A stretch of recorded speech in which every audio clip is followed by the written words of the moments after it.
Hi guys! Welcome back to my channel. Thank you so much for clicking on yet another video. I've been thinking a lot about my whole brand and everything that I want my channel to be about, my image, everything that I put out there. So with that whole redirection, I've been doing a lot of self-reflection, evaluating my current work and what I want to change about it and all of that. I was actually watching a couple of the bodybuilding.com spokesmodel search entry videos, and I'm sure that, well, I hope that some of you guys have watched my video, which took a lot of, I want to say strength, like yes, strength, but it just took a lot of heart.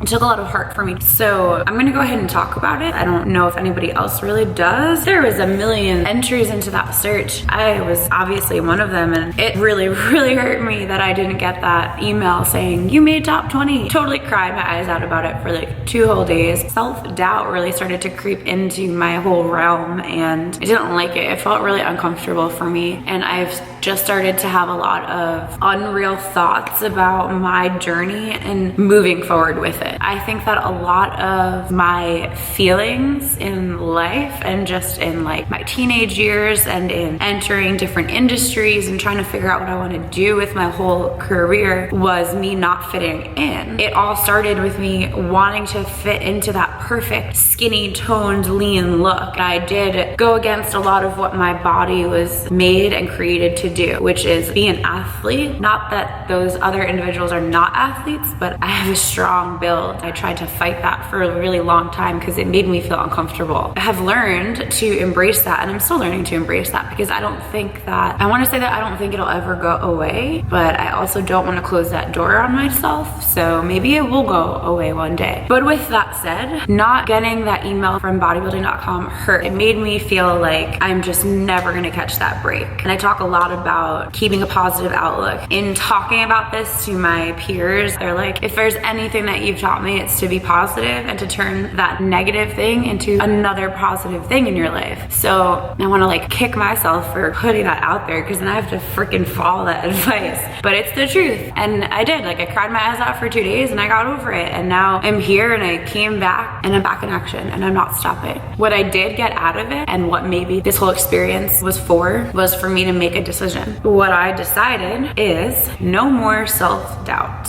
Like, just no more. As much as I believe in myself, which I really 110% do, there is still that self-doubt. It's just a natural human thing. So when I didn't get that email, I'm like, oh my God, I'm 25. Next year I'm gonna be 26. I never get chosen because I'm the muscular one, and this sport is supposed to be about muscularity, but even in all my bikini competitions, like, I was too big, I was too large, and like, hearing those things over and over really fucks with your head, and it just made me feel like you're not sexy and you're not feminine. You need to move up to the bigger division. That was just something that I always heard my whole life, and it was just reiterated in my passion. To not get that email, it was just another example of not getting the validation that I really wholeheartedly wanted. And I'm not saying wholeheartedly needed, because I'm still here and I'm still pushing forward. Maybe that's the lesson that I needed. So basically what I took out of that was self-doubt. I am going to commit myself to letting go of all self-doubt as best as I can. That's all that I can ask. Hopefully you guys will join me in that journey of just canceling any negative thoughts that enter your head. Put that away, put it aside. I do always preach that positivity, and just to, you know, decide for yourself today that it's your time and it's your decision to make that movement forward. And the same thing goes for me. So I made that decision today to let go of that self-doubt, to stop telling myself that my age matters, that the shape of my body matters, and I'm gonna believe in myself to get to the place that I want to be, because this is what I want. I know that there will never be anything more rewarding than getting to that place. This is something that I live and I breathe. I know that eventually I will catch my break. No more self-doubt from me. I'm going to stop trying to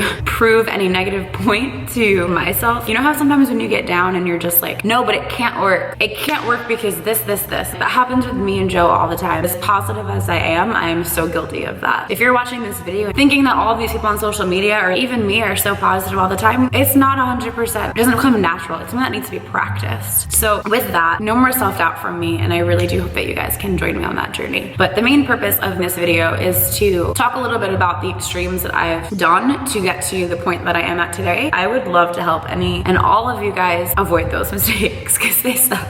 First, trying to alleviate any pressure that you're putting on yourself. There's so many pressures in this world. You putting that extra pressure on yourself is gonna make it 10 times harder, because then you're not only fighting the outside world, but you're fighting yourself. And I've said it a couple of times lately. I think that I turned myself into a figure girl accidentally. I didn't mean to get to this point. Whether or not my preferences have changed, and I by no means mean this in a negative way, it's preference. But like, when I first entered this industry, there would have been no way in my mind that I would have ever done the figure division. It was drilled in my head from the beginning that I was made for that division, but I knew in my heart that that was not something that I wanted to do. I wanted to do bikini. That never changed. But I just kept pushing. I pushed myself and I pushed myself, and it was never enough. I never lifted heavy enough. I never looked good enough. I was never big enough. I was never lean enough. I was never enough. So I created this body that I have today because I was never enough. So I kept continuing to grow and grow and grow, and that's kind of a huge part of my journey. So basically what I'm trying to say is to just really try and just alleviate that pressure from yourself. It's not necessary. As hard as it is to just accept the place that you're at, it's really important to do that. It determines your outcome. Take that into consideration when you move forward in your journey. Just remember, every little detail of your journey brings you to the place that you're gonna be. Whether it's one thought in your head of, you know, Julianne, you're too old to do this. Even if everything else is perfect, but you have that thought in your head, it's gonna affect your outcome. Try and let that all go.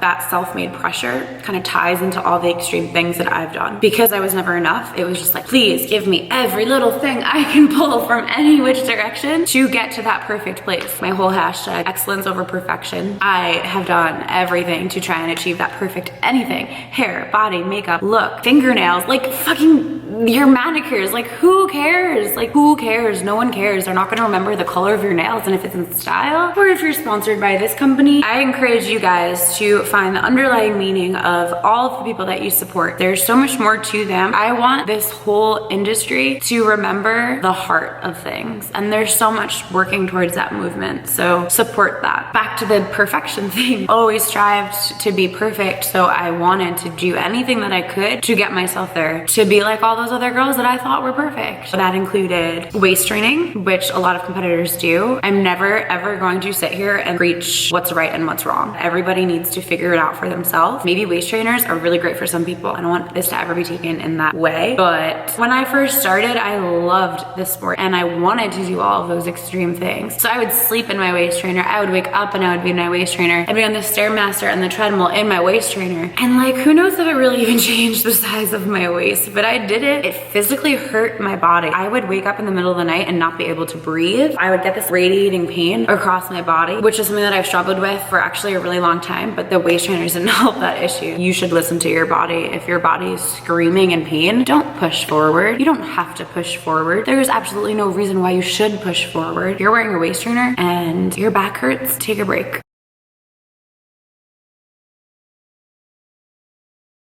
I also was told to wear 2 waist trainers at the same time with duct tape in the middle of it to really accentuate that curve. I do not recommend doing that, and I never did that. I did wear 2, but I did skip the duct tape. But I remember looking at my coach after hearing that and I was like, what?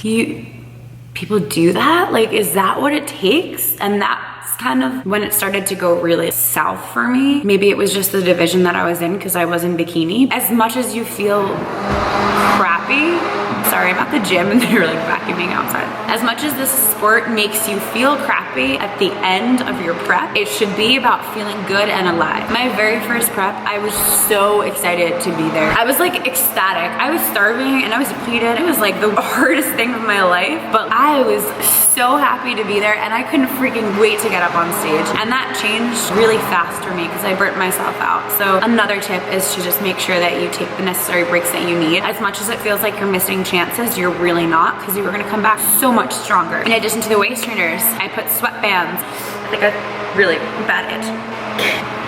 Sorry, I'm not picking my nose. Now I feel like I have an itch in my eye. Anywho, I would buy Velcro waist trainers and I'd put them on my freaking legs. Like, I'd put them on my thighs and I would go into the sauna. I don't know. Maybe that's something that every pro does. I don't know if that's something that I'm willing to do to get to the top of it. Like, that's your decision, but to me, that's an extreme. Everybody wears sweats when they do cardio. That's another one. But again, there's a difference between health and competing. They're different. So is getting up on the treadmill or the Stairmaster for 60 minutes in a long sleeve shirt and a sweatshirt and a sweatband and sweatbands around your thighs and sweatpants over that, is that healthy? I'm gonna leave that for you guys to decide. Before my competition days, I was vegan for about 3 years. I had the most controlled self-control. It's not something that certain people have and certain people don't. Like, we all have willpower and we all have the ability to have self-control, but a lot of things go into that self-control. So there's two people, 1 to 2 people. This person's completely under eating and God, brain fart. Okay, so let's say this person's under eating. Clearly they have some kind of self-control and willpower to not eat. Like, they're making the decision not to eat. Whatever is controlling them, it's their why. While this person is binge eating. So both of these people are really unhappy and they're wired maybe some kind of different way. They both have self-control. They do. They just need to find it and they need to tap into it. But both of these people are imbalanced in a really big way. So this person is, I don't know, there's something wrong like emotionally, and I'm gonna go with the same thing with this person. Basically my point, we all have willpower. So yeah, you have willpower. So if you're watching this and you're like, I just don't have the power to do it, yeah, you do. Yes, you do. Take a step back, look at everything in your life. Do you feel loved?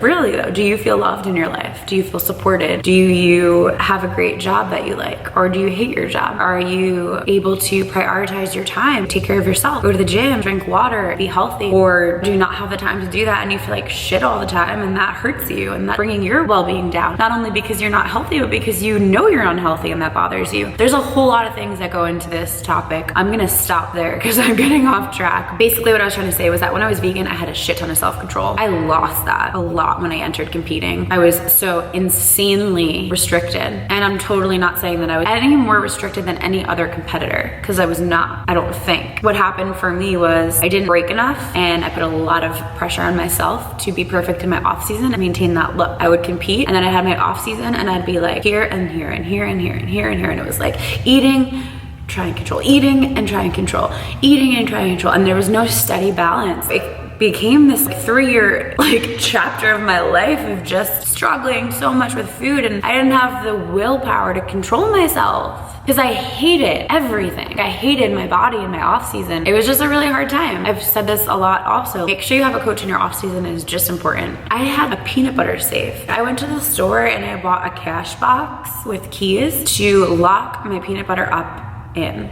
And I think that this is something that a lot of people joke about, because I sure have. I mean, I still do joke about it. God, if you really think about it, that's a little freaking nutty to think that you need to lock food up. That's crazy to me. That's not healthy. I don't like that. I want to have flexibility and self-control. And that's actually what I'm searching for right now. As much as I do, I'm still learning. But I think that's pretty freaking crazy that I had to lock my food up because I would be so unable to control my cravings. However, when I was vegan, I really like eating meat and I didn't have that problem. So take a look at everything in your life and how it's going into your thought process of eating. Yeah. There were thoughts in my head of, what if you reversed the lock on the door in my room and I had somebody lock me in my room at night? That could work. That could definitely work. It's crazy, but it would work. It was just so much scheming, and I think that is so unhealthy. So if you find yourself in that position, talk to somebody. Please talk to somebody, whether it's just anybody, whether it's me and you want to email me and you're just like, I don't know how to handle this situation. I want to just shed light on extreme things. And sneezing, gonna sneeze. You know, when you the sneeze thing where they say brick, well, there's like a huge brick wall right there, and I just looked at the brick and I think it got in my own head. Anyway. Everybody's prep is different. I think that doing 2 hours of cardio a day is a little extreme while eating minimal food. I've done 2 hours of cardio on a completely 10-week keto diet, which is 0 carbs, like nothing. All it was just fats and proteins. I've also done preps where I was down to 2 ounces per meal and maybe 25 grams of carbs a day doing 2 hours of cardio. I needed to lose muscle. Those are all really extreme things for me. They put a lot of stress on my body. Now I am trying to recover, and it's a beautiful journey that I'm on. It's a challenging one, but I've said it in another video, I will not accept this as my fate. There's a lot of improvements that I can make and that I want to make and I intend to make, and I will not stop until I get to those places. So I want to just say thank you for watching and for being on this journey with me. Sharing it makes it all the more worthwhile, makes it feel like I'm helping some of you guys deal with these same issues, and I really hope that I am. I really appreciate you guys clicking, subscribing, liking, and giving thumbs up or thumbs down, whatever your heart heart feels like doing. If you guys like this talk, please let me know in the comment section and I will most definitely do more videos like this. Thank you all and good night.